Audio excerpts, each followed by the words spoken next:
you had to buy 25, I think was the minimum. And I thought, well, that seems like a reasonable number of chickens to start with. So we got those, and I got fairly comfortable. They came in, they were just the rattiest, nastiest looking birds ever because they've been cooped up in cages and crapping on each other forever. We got them out, let them free range. A couple of weeks, they looked beautiful. They looked great. So I thought, all right, now we'll try meat birds. This is the Farm Hop Life Podcast, a traveling homestead family. I'm Matt DeRosier. On the Farm Hop Life Podcast, we learn what it takes to grow your own food from everyday people. Could be a college student, grows tomatoes and salad greens on their apartment patio, a former VP of marketing for Del Taco now raising cattle in Montana, or someone who hasn't had a homestead in over 10 years. This show is aimed at teaching you what it takes to make homesteading work for you, that we all make mistakes, we all have bad days, but we can reach out and help one another thrive, and giving you the confidence needed to go feed yourself. Okay, so sorry, you were talking about community? Yeah, we have a very strong local homesteaders community, and getting involved with that was crucial to us being successful at what we do. Just in terms of processing animals and sharing tips and tricks and seeds and all sorts of things. We have a very, very good local group. It's been wonderful. So let's go into like you getting started. So I was checking on your website really briefly. You guys have been doing bison for 40 years? Yeah, my family's been raising animals basically since the late 80s. We moved to Texas from Detroit, and first thing you do when you move to Texas, you buy a ranch. My father bought a place in Burleson, Texas, and proceeded to start acquiring animals. And there's some really funny stories along that way. His first trip to the animal auction, he came home with 2 bulls and a cow. You just end up with a really tired cow, and that's about it. They told me we had to fence the place. He went out and bought 20 rolls of 3-foot chain link and fenced 40 acres with 3-foot chain link. I'm not kidding. Yeah. So we've made every mistake possible. Then we invented mistakes to make, just to make sure we have screwed up things enough. And so I was, teenager then, and I wasn't very interested in doing the whole ranching farming thing at all, and decided I want to be a chef. Went to school, moved to Europe, and did that.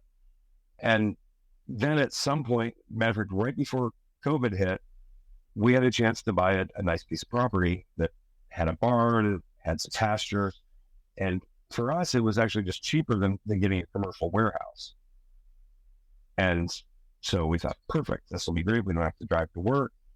We have a place we can keep all our stuff, keep our trucks. And then COVID hit, and all of a sudden I was like, I want chickens. And we kind of went nuts from there. So for personal production.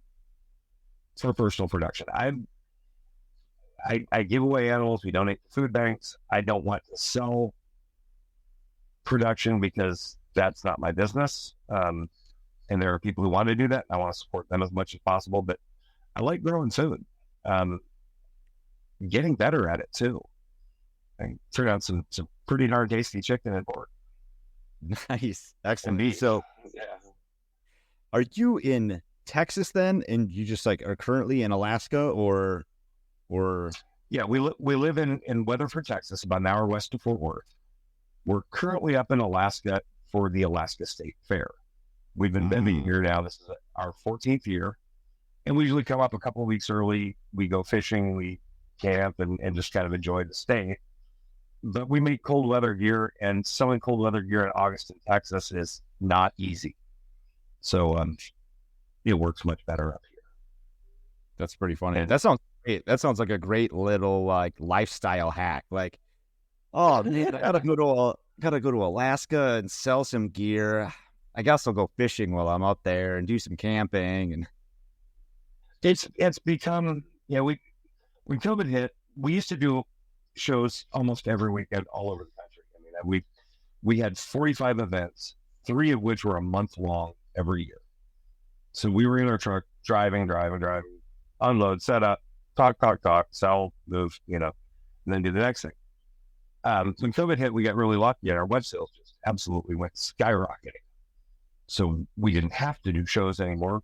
And it was good because all the shows were gone. We've kept this one and one other in Dallas and then the National Bison Convention because we like that. We bought a building up here. We have a little cabin on the fairgrounds. We keep all our camping gear there. We bring up friends and whoever wants to come. Every year there's a new group. This year we brought up our granddaughter, my father, and our soap maker and candle maker, who is also my chicken mentor. Rough talking about community. This guy was just instrumental in getting us started. And they came up with us, and we spent a week just fishing every river we could between here and Homer. That's awesome. I've been looking at your website. You guys have very, very nice stuff. Well, thank you very much. We're trying. We're small. We make things that we want to use. We do a lot of outdoor, hunting, fishing stuff ourselves, and we're not superheroes. We're not like ultra outdoorsy people. We like to be comfortable. But I'm camping here in a U-Haul truck because I can put a good bed in the back and carry all our gear. And literally, put it in park in your camp. Sure. You drive that all the way to Texas? No, we rent it out. We fly into Anchorage, ship all our goods. Go to the freight dock, pick up all our product, take it up to our cabin, building, unload our camping gear in here. I think we have mattresses for like 9-10 people now. Again, people come with us every year, and everybody is always welcome. I mean, I don't care if we hang out or not. It's a very low-key, easy, fun trip, and anyone can do whatever they want. That sounds awesome. Because I was going to say, man, that sounds like one of the most miserable drives from Texas to Alaska. And by the time you get there, you just think you're home.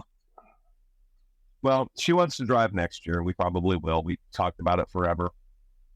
We have a little camping rig van of our own that would haul enough product, and we could do it. It's just time. And, trying to get time away from the farm is a challenge now. Used to be we had a cat that we could leave outdoors for 3 or 4 months at a time. Now I have turkeys. Oh, yep.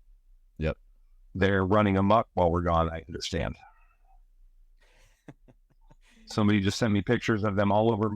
I'm sitting on top of my wife's car and on her tractor. So who is taking care of the place while you're gone? My grandson and her sister, my wife's sister. They're both splitting the ranch shitting duties. My grandson is determined to be a bull rider, and since I have cattle and he wants money, we pay him to take care of our animals. And then my sister-in-law runs our warehouse and shipping and such, so she's there pretty much full time. How many bones has your grandson broken yet, like so far? So far, he's been really lucky. He's 16. He's 6'4", 140 pounds, and you put him on a bull and he looks like a wet noodle all over the place. It's really. I was gonna say, for 6'4", that's not very heavy. No, his knees drag the ground on most of the bulls. So he's actually, allowed to ride. We're trying to talk him out of this. There's just not a lot of sillier things in the world, other than one of our person in our homesteading community is a ex-world champion bull rider, and he's just a really cool dude. So sounds like it, yeah. Chris got interested, and you can't tell a 16-year-old much. I know I didn't tell me much when I was one. That's right.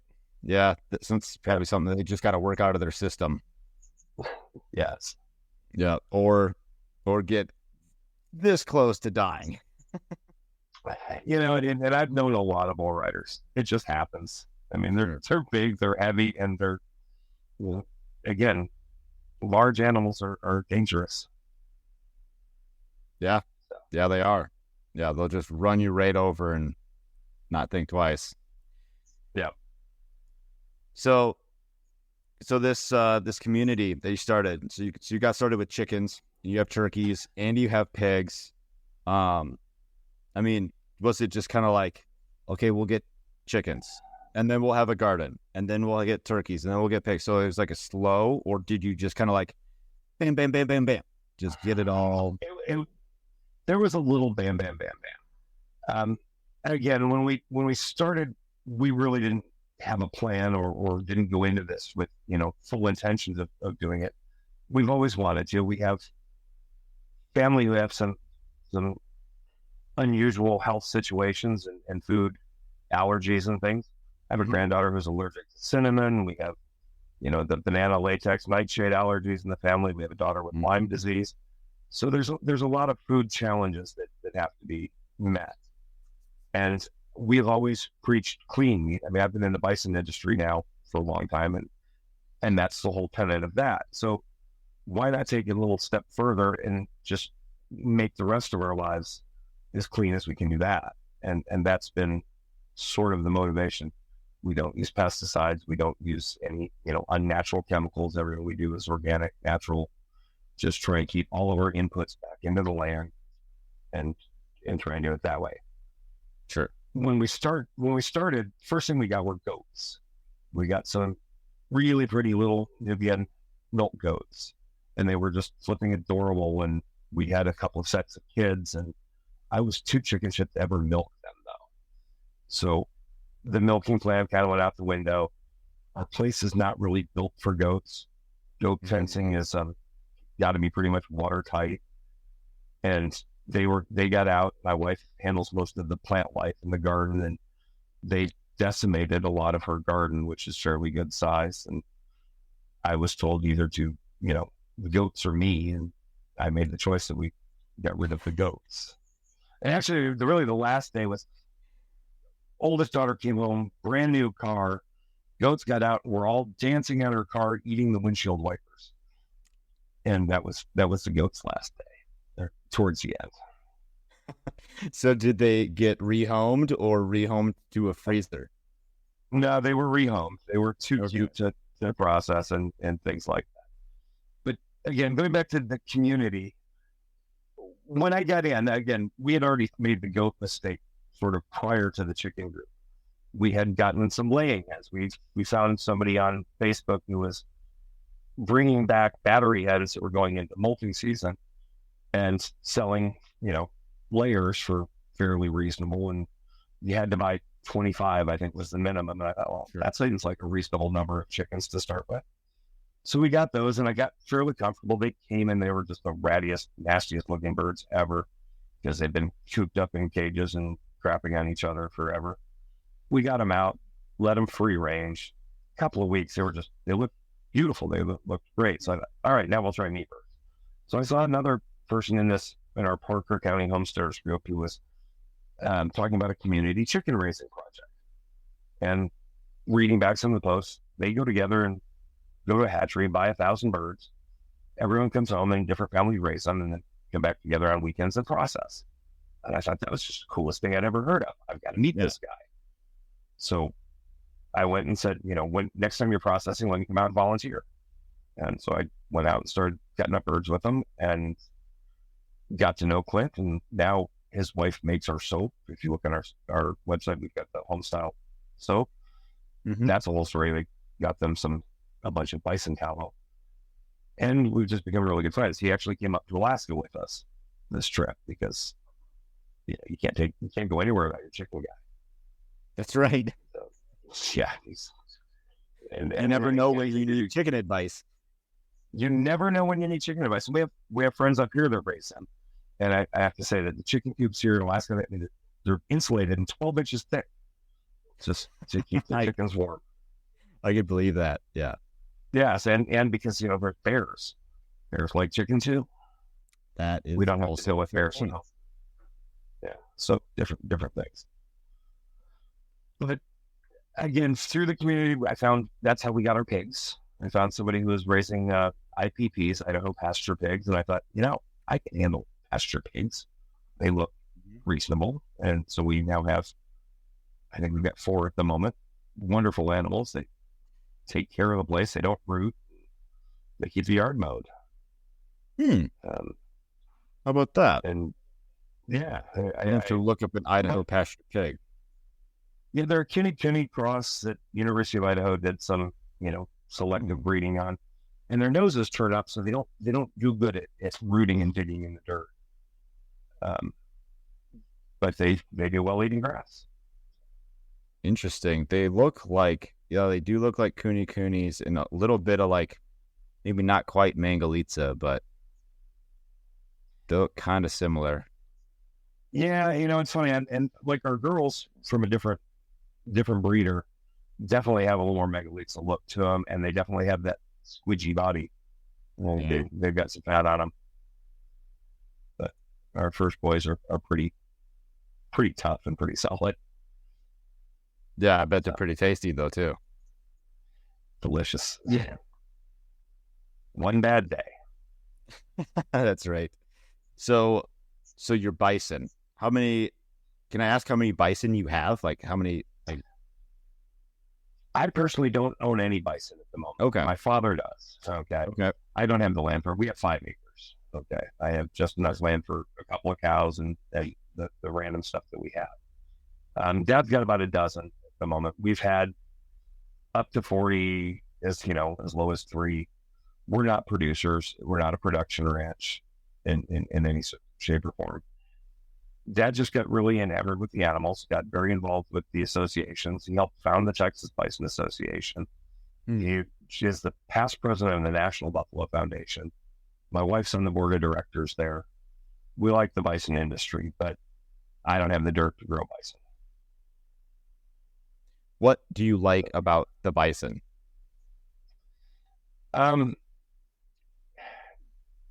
Everything. First look, they're awesome. I agree. They're just amazing animals. Now, from an ecological standpoint, I've really gotten more concerned with the quality of our farmland in the United States. I mean, we have depleted so much of our soil, and where we live, we have drought problems. There's erosion, all sorts of things. Bison just do so much better for the land than any other type of livestock animals. They don't eat grass in the ground. They wallow. They spread grass seeds. Our land requires these large ungulates on there to keep the land healthy, and that's my first passion for the animals. Then you look at them, and they're just cool. They're nothing more independent or nothing that says America more than the American bison. Mm-hmm. They're tasty as heck. I mean, if you've never had a bison steak, they're about the best thing you can get. Oh yeah, and they make really nice sauce. So the natives had a lot of.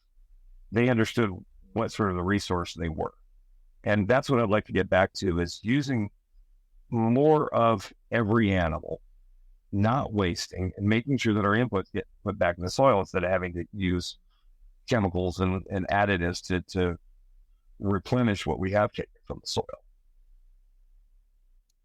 You can go put in for like a hunting tag to hunt like a bison when they do like this like selective culling around Yellowstone near me.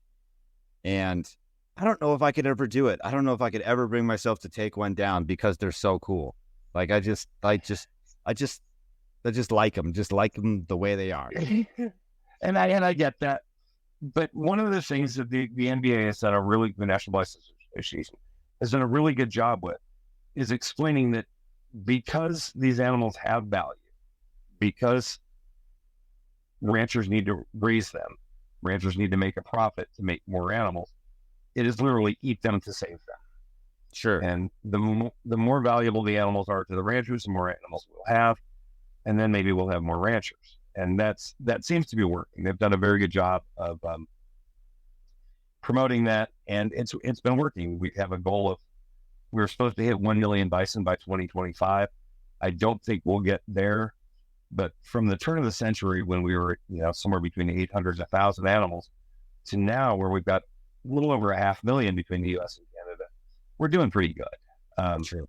We need more, but you got to have the grasslands. You got to have the people who are willing to take time and fencing to manage them. Sure. Yeah, I'm not opposed to anybody like doing that. I just don't know if I personally could do it.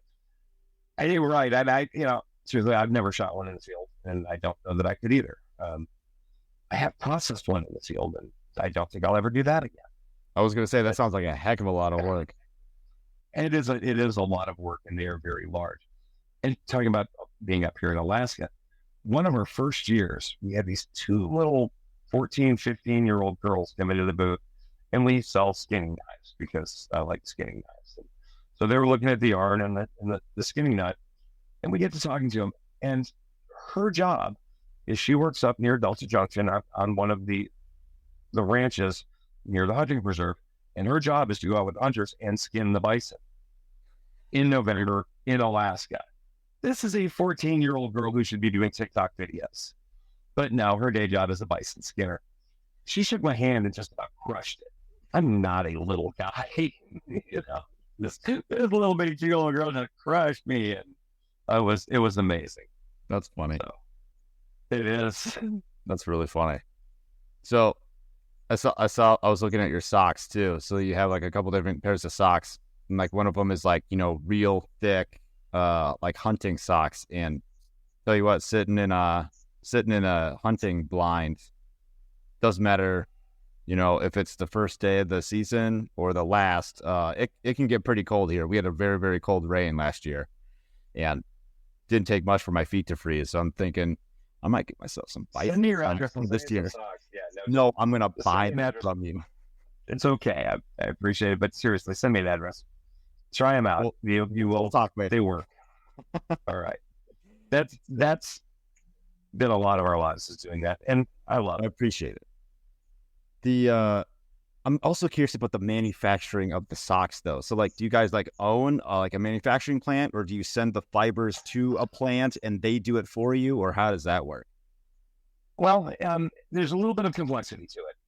When first we do shear the hides, that's where we harvest the fiber. And then we have to get it scoured and it has to be washed. One second.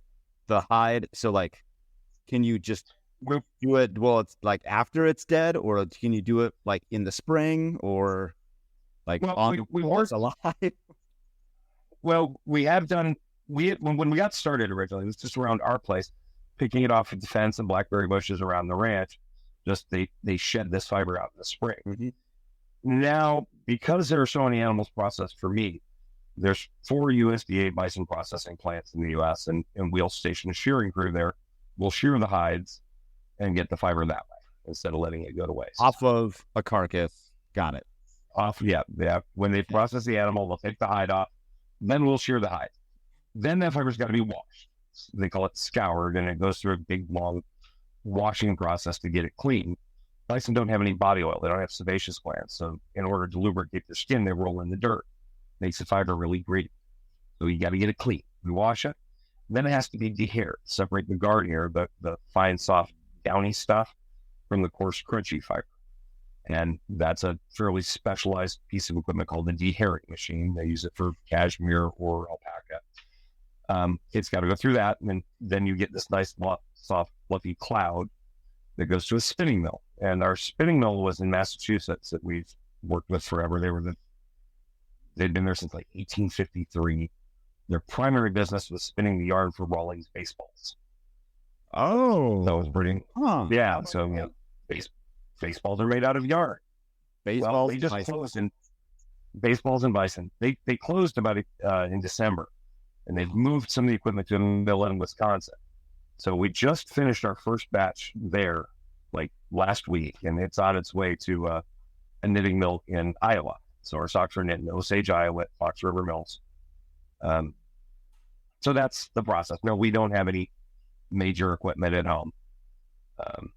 That makes sense. That'd be a lot of infrastructure. It is. And there's people doing it. So, and part of our mission is also to try and keep textile processing here in the U.S. When we first started doing this back early 2000s, I think we started around 2003, 2004, we'd call mills to see if they could process fiber, and they're like, well, the mill closed and the town's for sale. So we've lost a lot of our textile, and not just equipment. Most of the equipment got shipped to China, but all of the experience and these people who've been running these mills just gone. True. So we've lost a lot of textile tradition in the U.S. And, it's when you start looking at all these very basic processes, that things, being able to make your own clothing is important. I mean, we all wear clothing, and there's just not a lot made in this country anymore. So I think it's important to try and keep that here. That's a good point. Yeah. So there's a company here. So I live in Montana, right? There's a Montana Canvas or something like that. It's the company. So like you can buy a wall tent made with like Montana canvas. Oh yeah. Treated with like fire resistant, rot resistant, mildew, whatever, all this stuff. Well, if you look into it, like you can't buy canvas that's made in the United States. It just does not exist. It's all made in India. So, yeah. I applaud you for. I am actually wearing a Duckworth Montana wool shirt at the moment. Nice. No, Duckworth. Duckworth. Yeah, it's all Montana grown wool, all made in the U.S., and they do excellent quality work. I'm not related. I'm just a customer, and I'm a fan. I've not heard of that brand. I just wrote that down. Yeah, I like that. All right, maybe they'll be my next interview. Do it. I believe if you can, I would love to meet them. I've never picked up the phone and called or anything. I wear one of their shirts 365 days a year. Nice. That's a shot of endorsement. Yeah, at home in Texas, 110 degrees. I'm wearing a wool shirt. All right. Yeah. It was like 104 when I got in my car today. So I'll try anything because doesn't matter what I've been wearing lately, like synthetic garbage. And once you get used to doing what wool is not new. We've been wearing it for centuries. I mean, the Bedouins in the desert wear wool, and it works. Natural fibers do beautiful. I mean, I do wear a synthetic, outer shell because stuff and things, but yeah, you figure out what you want, how you want to dress, and what you're trying to do, and it works. Yeah, I saw this picture a while back of like these explorers in like Antarctica where they basically aren't wearing a whole lot, and then they have like modern explorers in Antarctica and they're like just dressed like head to toe. You can't even the big down coat, there's nose. Exactly. Like, what happened? Well, yeah, I mean, and if you look at some of the really nice natural fibers, Kibiut, the muskox fiber, amazing stuff. It's the only thing warmer than bison fiber. And you can wear a very thin layer of Kibiut and you're warm in extremely cold temperatures. But your average person can't go out and buy a Kibiut shirt. Right. Right. So getting into a couple other things here. So for your personal, let's say your house livestock that you keep for like personal production. Also, by the way, if you gotta go, just let me know and we'll. No, we're good. She's out and we're this is great. All right, sounds good. So what are some things that you've tried well? Like, hey, this breed of chicken that my chicken guru. Well, yeah, right. Well, that's actually, yeah. That's a really good one. We tried, when we first started doing the chickens, most people who get into meat chickens start with the Cornish cross. They're very, overbred, hybridized birds that just want to do nothing but sit there and eat and gain weight. I did that a few rounds, and then I just realized, that's really not much better than grocery store meat. I mean, if I'm sitting here feeding them, even if I'm buying decent commercial feed, I would rather have something that's free ranging or eating stuff that we're growing. And so we've just in the last year switched to a French breed of chicken called Bresse. I've heard of these. Yeah, we had somebody local breeding them. Went and got a dozen birds, and we're breeding back now. And the meat is stellar. I mean, the Cornish crosses weren't bad, but it's good. It's really good, and that's been one of the major improvements. My background was as a chef, and everybody likes good ingredients, and as long as you have good stuff, it's really hard to screw it up. But they free range. They're fairly hardy in terms of being able to take care of themselves. They're not quite as stupid as the Cornish crosses. And one of the things that when we first did that is everyone, our group told us, you will hate these birds by the time you get up to that. By the time they're ready to process, you'll want to just finish them off and put them in the freezer. The breasts aren't quite like that. They've got a little bit more personality. They're a little closer to like their layers, and they're a pretty bird. They're good at what they do, and they're great at insect control. So that has been what I would consider a win for us.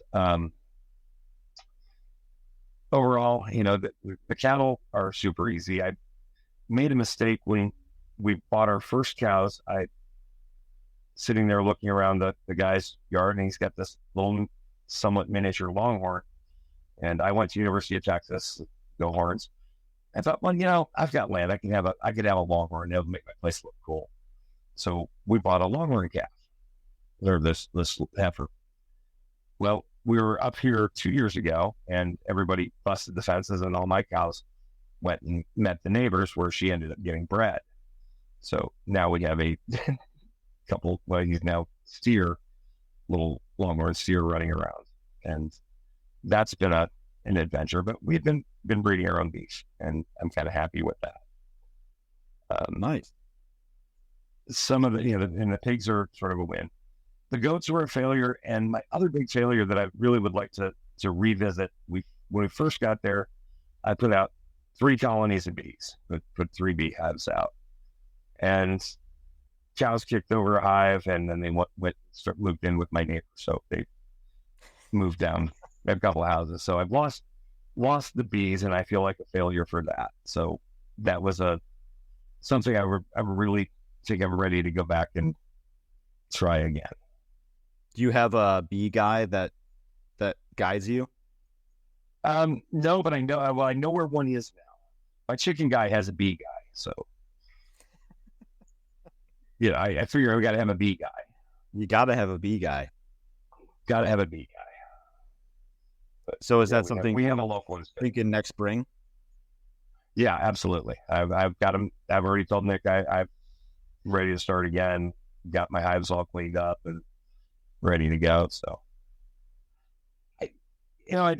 again, not going into this with a plan, and not going into this saying we are going to produce everything that we consume. We didn't. There was no agenda. There was no all right. Step 1, step 2, step 3. It's bing bang boom pinball kind of style. But we're learning, and it's been great for us just in terms of skill sets. I like, we all like learning and things like that. And doing this has led into more things that I didn't think it would. Like plumbing skills are on point. Your electrical skills, you become a mechanic, you become a carpenter, all of the things that have to be done. We don't have any hands around the place. I have my granddaughter and my sister-in-law that work for me. So, if there's work to be done, we got to do it. Right. Can't hire somebody for everything. Do you think that's one of the biggest challenges, is that you have to take on so much by yourself?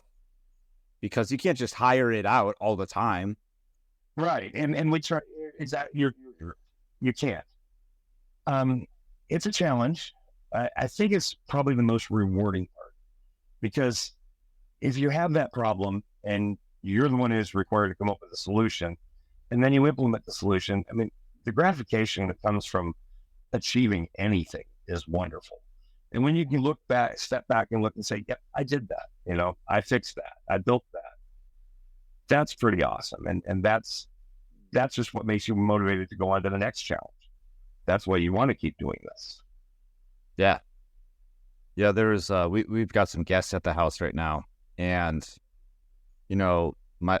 one of them has been here before and the other one hasn't. And my wife's like, oh yeah, Matt built this and that and this and that. And I kind of it's just something that I did. I don't really look back on it too much, but they're just like, wow, this is great. Look at all the stuff you did. And I don't know. I just wanted to build. I needed a thing there, and so I built it. And then I needed a thing over there, so I built that one. And right, isn't that awesome? This needed to get fixed, so I fixed it. Yeah, because that part is pretty cool. Yeah. It also depends on how much time do you have? And does it just need to work, or does it also need to look good too? Because that changes everything. Well, the wife makes sure, she does not want the place to look, she wants it to be clean and tidy. Right. So I am required to keep, tools and stuff from all over the place. And I do apologize, but she's back, which means we probably need to be heading out. That's fine. Absolutely. So real quick, what do you want to tell people that want to get started in homesteading or buffalo, bison? Just do it. Jump in, make your mistakes, make all the mistakes, and then do it right. And keep doing it right. But make all the mistakes. That's how you learn. Get yourself a chicken guy, a bee guy, and a buffalo guy. Get yourself a chicken guy. Best thing you'll ever have. So. All right, Ron, where can people find you, like your website and your social media? Okay, well, we are the Buffalo Woolco, and it is thebuffalowoolco.com, and we're on Facebook, Twitter, and all of the other things. So Instagram. Awesome. I'll have a link for all that in the notes. So, all right. Well, thank you very much. I truly appreciate this. Awesome. Thanks, Ron. This was a lot of fun. We'll talk again. All right. Thank you. All right. Take care. Bye.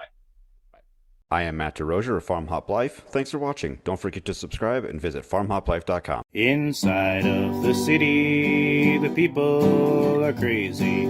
Out of their minds, they ain't got a clue.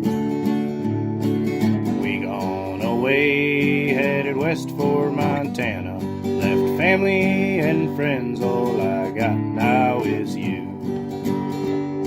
We both got new jobs, a house and a homestead, thinking this was the life, all that there'd be. After our firstborn, you had to stay home. That's when the work got in the way for me. Well, I started Farm Hop Life. We'll come to your farm to help and to wander. Me and the family, a truck and an RV. Send us a message and there